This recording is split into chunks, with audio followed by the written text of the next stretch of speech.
Hey everybody, Scott DiGregorio, your mortgage guy, coming back to you with some more information about FHA. This time we're talking about seasoning requirements after a credit event. Well, first off, a credit event that I'm talking about are bankruptcies. Now, within the world of bankruptcies, we have two. We have Chapter 7, where you kind of walk away from debt. You have Chapter 13, where you pay everything back through a repayment plan.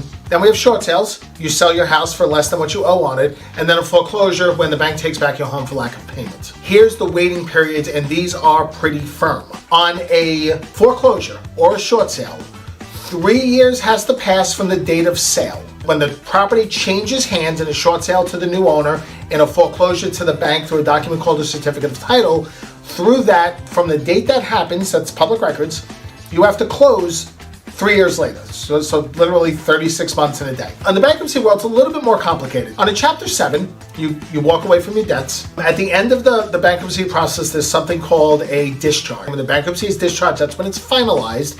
So from the date of discharge, it's 24 months. All right, 24 months from the date of discharge on a Chapter 7 bankruptcy. A Chapter 13 bankruptcy is where it gets a little interesting.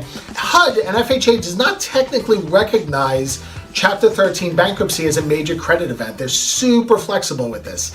So here's how it works. As long as you can document 12 months of timely payments, right? So you start the bankruptcy, the Chapter 13 bankruptcy, you start making payments as the judge lays out for you, everything in your agreement.